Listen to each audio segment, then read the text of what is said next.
آپ کو پتا ہے کہ بنی اسرائیل جو ہے وہ بیسیکلی کہاں سیٹل ہو گئے تھے جا کے؟ ایجپٹ میں۔ کیسے سیٹل ہوئے تھے پوری تاریخ ہے۔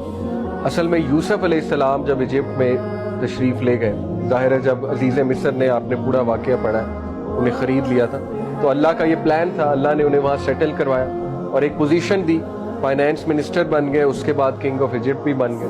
اپنی فیملی کو انہوں نے وہاں پہ شفٹ کروا دیا ایجپٹ۔ تو ان کے بعد سے لے کے موسیٰ علیہ السلام کے ٹائم تک جو ہے وہ بنی اسرائیل ایجپٹ میں رہی، اور پھر آپ کو وہ پوری سٹوری پتہ ہے کہ فیرو نے کس طرح انہیں انسلیو کیا، رائٹ؟ اللہ کی طرف سے ایک ٹیسٹ آیا بنی اسرائیل میں، تو موسیٰ علیہ السلام نے انہیں کس طرح سے چھٹکارا دیا۔ موسیٰ علیہ السلام جو ہے بنی اسرائیل کو سیٹل کروانے لے جا رہے تھے Jerusalem, because it's a blessed land, اور اللہ کی طرف سے حکم تھا، لیکن جیروسلم پہ اس وقت کچھ اور لوگ قابض تھے، تو موسیٰ علیہ السلام نے جہاد کا حکم دیا بنی اسرائیل کو۔ تو بنی اسرائیل نے آگے سے کیا کہا کہ ہمیں ڈر لگتا ہے وہاں پہ جو لوگ قابض ہیں، تو تم اور تمہارا رب جا کے لڑ لو۔ یہ میں نے آپ کو سیرہ میں بھی پڑھایا نا کہ سعد بن معاذ تھے غالباً جنہوں نے اللہ کے نبی صلی اللہ علیہ وسلم کو کہا تھا جنگ بدر کے موقع میں کہ we are not like the people of بنی اسرائیل، ہم بنی اسرائیل تھوڑی ہیں کہ ہم آپ کو کہیں گے آپ اور آپ کا رب لڑ لو۔ تو یہ بڑا مشہور واقعہ۔ تو اس کے نتیجے میں اللہ نے پھر ظاہر ہے اپنا غضب اور اپنی ناراضگی شو کی، اور بنی اسرائیل 40 سال جو ہے وہ وادی سینائی میں بھٹکتے رہے، پیننسولا، دا سینائی پیننسولا، اور 40 سال بھٹکتے رہے، اور ان کے پھر 12 قبیلے تھے، کیونکہ وہ پوری ہسٹری ہے۔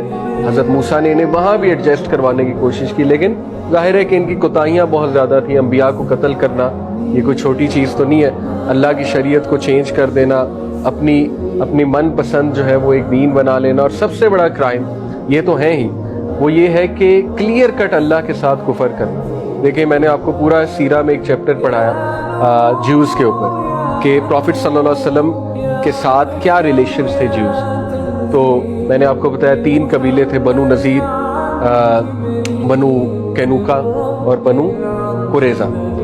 تو یہ جو 3 قبیلے تھے انہوں نے پیکٹ بھی توڑا نبی صلی اللہ علیہ وسلم کے ساتھ، جو پیس ٹریٹی تھی، جو پیکٹ تھا، بلکہ اس لیول کی جسارت بھی کی کہ اللہ کے نبی صلی اللہ علیہ وسلم کو قتل کے پلانز بھی بنائے۔ اور پھر کعب بن اشرف، یہ ایک ان کا بہت بڑا سردار بھی تھا اور پوئٹ تھا اور بڑا کیرزمیٹک فگر تھا ان میں، وہ مسلم عورتوں کے بارے میں بہت ہی فحش قسم کی جو ہے نا وہ شاعری بھی لکھا کرتا۔ تو ظاہر ہے مسلمانوں کی غیرت تو ہے، تو مدینہ میں جب صحابہ وہ شاعری سنتے تھے تو ان کا خون تو بھڑکتا تھا، obvious سی بات۔ پھر آپ نے وہ واقعہ بھی پڑھا ہے کہ سیرت میں ہی کہ جیوز نے ایک مسلم عورت کو برہنہ بھی کیا، ظاہر ہے مذاق اڑا رہے تھے ایک مسلم عورت کا، اس نے پورا ابایا پہنا ہوا، تو وہ ابایا جو ہے وہ انہوں نے میرا خیال کہیں پہ اڑا دیا تھا۔ جب وہ عورت اٹھی تو ان کا ابایا جو ہے وہ اتر گیا مارکیٹ میں، یہ سیرت کا واقعہ۔ تو ایک وہاں پہ موجود تھے عرب، انہوں نے ان کی غیرت جو ہے ظاہر ہے جاگ کی، انہوں نے اس کو قتل کر دیا، اس جیو کو جس نے کام کیا تھا۔ تو اس کے بعد لٹل وار، منی وار بروک آؤٹ، اور پھر اللہ کے نبی صلی اللہ علیہ وسلم نے جو ہے اس پہ پھر اس کو سیج کیا اور ان کو پھر نکالا وہاں سے۔ تو یہ دیکھیے یہاں سے بھی ثابت ہوتا ہے کہ ان کا سب سے بڑا کرائم یہ ہے کہ ریسزم کی بنا پر اپنے آپ کو پیور بلڈ سمجھنا اور یہ کہنا کہ ہم اللہ کے پیارے ہیں، ہمیں کوئی نہیں چھو سکتا، اور خدا اللہ سبحانہ و تعالیٰ نے سارے جو دوسرے لوگ ہیں وہ ہماری خدمت کے لیے بنائے ہیں۔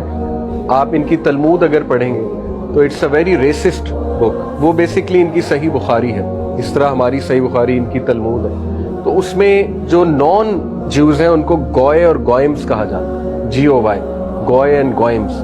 تو وہاں پہ رولز ہیں باقاعدہ گوئے اور گوئمز کے، میں آپ کو مطلب کوٹ کر سکتا ہوں، میرے پاس پوری پریزنٹیشن پڑی ہوئی ہے۔